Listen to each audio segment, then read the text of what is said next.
In 1431, the English did not simply want Joan of Arc dead. They wanted her destroyed in memory. Only a few years earlier, she had been a peasant girl from a small village, claiming that heavenly voices had sent her to rescue France. To many, it sounded impossible. To the desperate French crown, it sounded like a miracle. France was broken, divided, and humiliated. English power seemed unstoppable. Cities had fallen. Nobles had betrayed one another. The future of the kingdom itself seemed uncertain. Then Joan appeared. She wore armor, rode with soldiers, and spoke with a certainty that frightened enemies and inspired men far older than her. At Orléans, her presence helped change the momentum of the war. Suddenly, the girl nobody expected became the symbol France needed. She was not merely a soldier. She was proof that God had not abandoned France. And that made her dangerous, because symbols are harder to kill than armies. The English understood this clearly. If Joan was truly sent by God, then their war against France looked cursed. If she was a fraud, a heretic, or a witch, then everything she had achieved could be dismissed. So when Joan was captured, the real battle began. Not on a battlefield, but inside a courtroom. Her enemies could have executed her quickly as a prisoner of war. Instead, they built something far more calculated, a trial designed to erase her legitimacy. The goal was not only to condemn Joan, it was to make France ashamed of believing in her. Bishops, judges, clerics, and political figures gathered around a teenage girl who could neither read Latin nor defend herself like a trained theologian. They questioned her faith, her clothing, her voices, her obedience, her loyalty, and her soul. Every answer was a trap. Every silence could be used against her.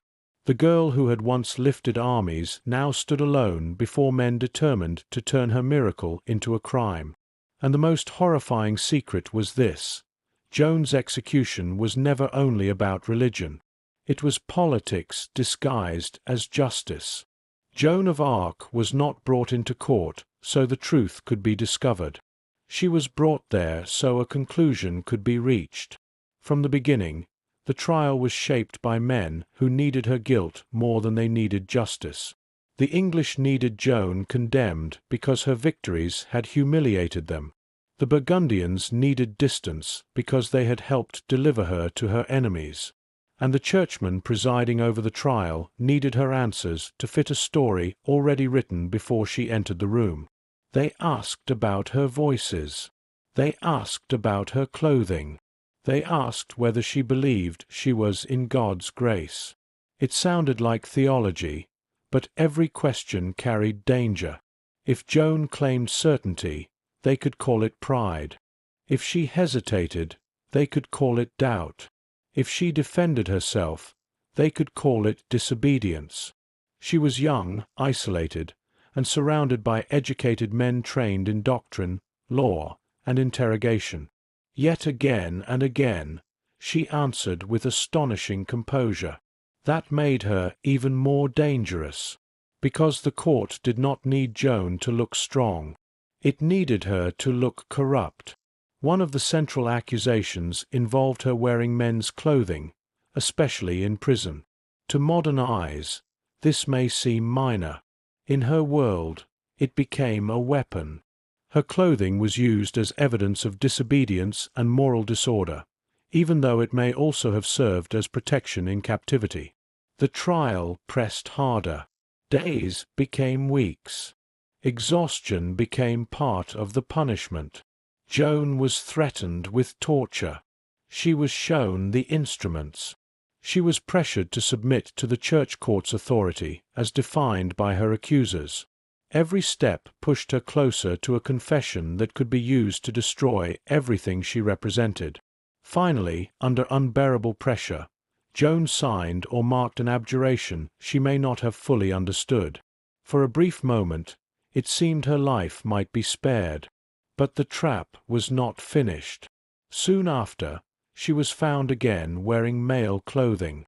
Her judges declared that she had relapsed into heresy. And relapse changed everything. A first confession could be punished. A relapse could be burned. The machinery of the trial had found what it needed. Joan was no longer just a prisoner. She was now a condemned heretic. And once that label was placed on her, mercy became almost impossible. The morning of May 30th, 1431, began long before the crowds gathered in the marketplace of Rouen. Joan of Arc had spent months inside a prison controlled not by a church monastery, as canon law normally required, but by English soldiers. That detail alone has troubled historians for centuries. As a woman awaiting trial before an ecclesiastical court, she should have been held under the supervision of female religious authorities. Instead, she remained under military guard. It was another reminder that this was never an ordinary religious trial. It was a political operation. Before sunrise, church officials entered her cell. She was informed that the sentence would now be carried out. No further appeals.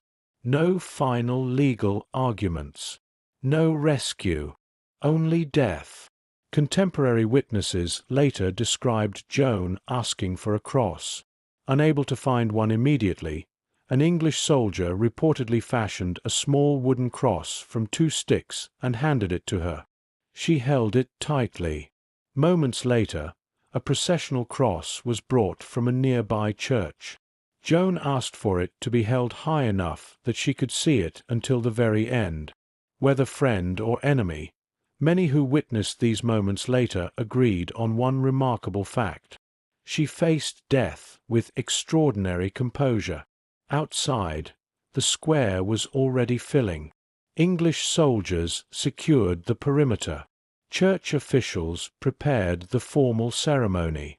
Merchants, laborers, noblemen, priests, and ordinary citizens gathered together.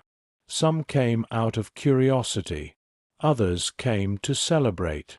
Many simply wanted to witness the execution of the most famous woman in Europe. The sentence was read aloud before the assembled crowd. Joan was declared a relapsed heretic. Under medieval law, the Church officially handed her over to the secular authorities, who carried out the execution. This legal distinction allowed church officials to avoid directly shedding blood while ensuring the sentence was fulfilled. Then Joan was led toward the wooden platform. The stake had been built unusually high. Some historians believe this was intentional. It ensured the enormous crowd could see her clearly. It also made any rescue attempt virtually impossible. The execution was becoming a public spectacle, not simply a punishment, a warning. The fire was prepared. Bundles of wood surrounded the base. Executioners completed their final work. The crowd fell strangely quiet. For the English authorities, this moment was meant to accomplish something greater than ending one life. They wanted to destroy a legend. If the woman who claimed divine guidance died as a condemned heretic before thousands of witnesses, perhaps France would finally stop believing she had been chosen by God. That was the plan. But history rarely follows political plans.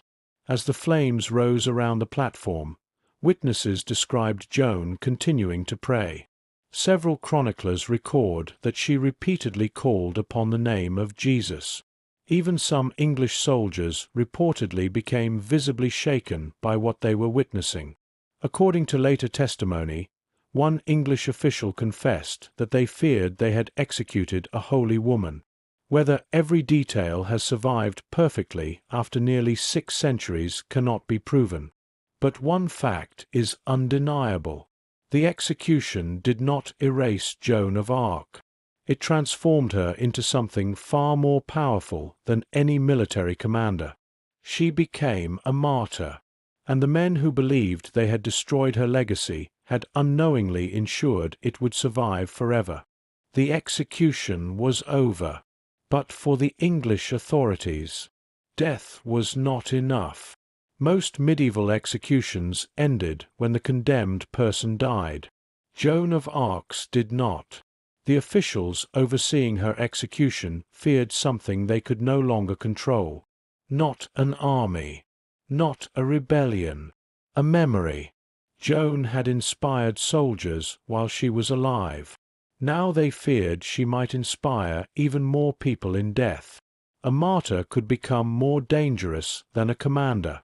If pilgrims began claiming that her remains possessed miraculous powers, if relics from the execution site spread across France, if stories of her courage grew with every passing year, then the trial would have failed. So they took extraordinary measures. Contemporary accounts describe how, after Joan had died, the executioners allowed the flames to subside, not to honor her, but to prove something to the crowd. Witnesses were reportedly shown her body to remove any doubt that she was truly dead. The authorities wanted certainty. No rumors. No stories of escape. No miracle. Only a corpse. Then the fire was lit again, and again. Several contemporary sources indicate that her body was burned multiple times, not because the sentence required it, but to ensure that as little remained as possible. Historians differ on some details of the sequence, but they broadly agree that extraordinary efforts were made to prevent the preservation of physical remains. This was not simply an execution. It was an attempt to prevent memory from taking physical form. Finally, the remaining ashes and fragments were gathered. According to multiple historical accounts, they were cast into the Seine River. The reason was chillingly practical.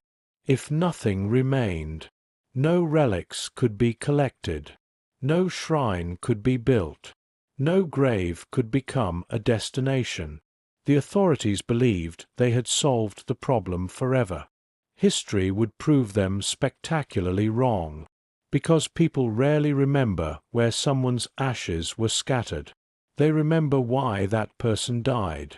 In the weeks that followed, rumors spread across France. Some claimed Joan had died praying. Others insisted she had shown extraordinary courage until her final breath. Even among those who had witnessed the execution, doubts began to emerge. Had the court condemned an innocent woman? Had political necessity been disguised as religious justice? Perhaps the most damaging development came from within the trial itself. Years later, several individuals connected to Joan's prosecution admitted that enormous political pressure had surrounded the proceedings. Some described procedural irregularities. Others questioned the fairness of the tribunal. A few openly expressed regret.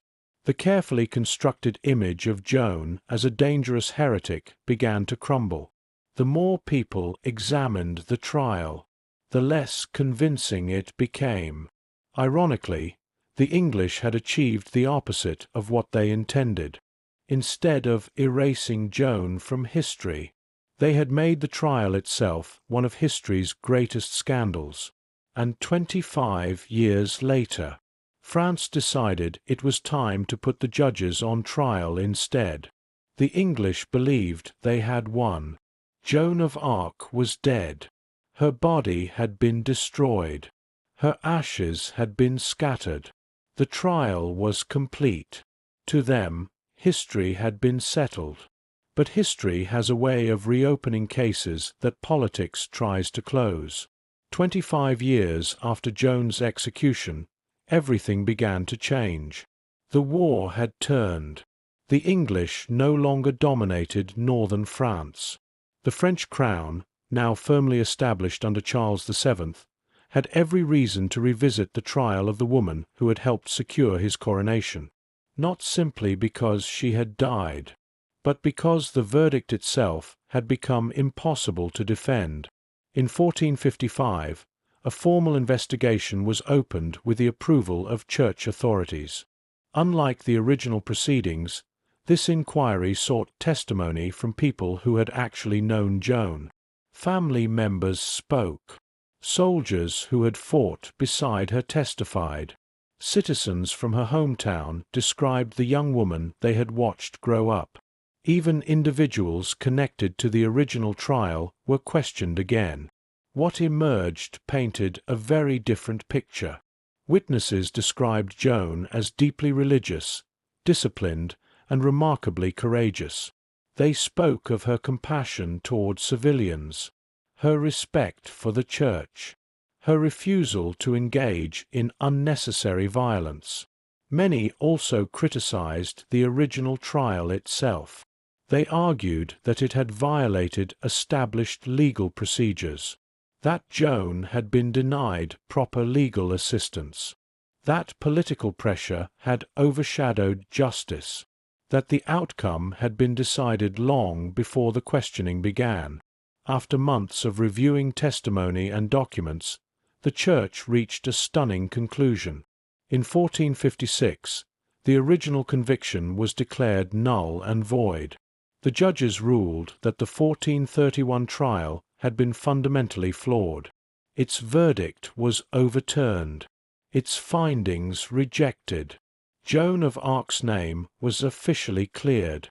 It was one of the most remarkable reversals in medieval legal history.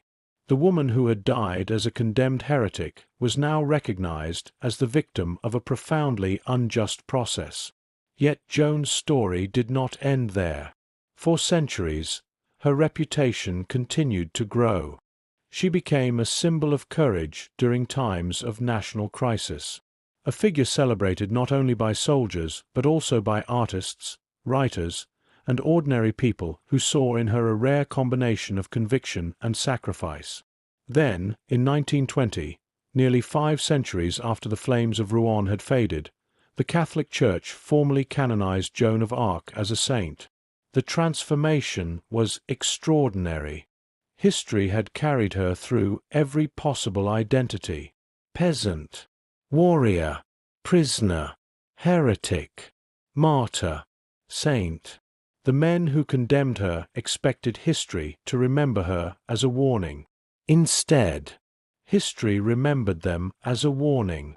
Today, millions recognize Joan of Arc as one of the greatest figures in French history. Few remember the names of most of the judges who sentenced her. Power won the trial. Truth won the centuries. Perhaps that is the real secret behind Joan of Arc's execution. The fire consumed her body, but it could not consume the idea she represented. The judges believed they were erasing a dangerous young woman. Instead, they created a legend that no nation could ever bury.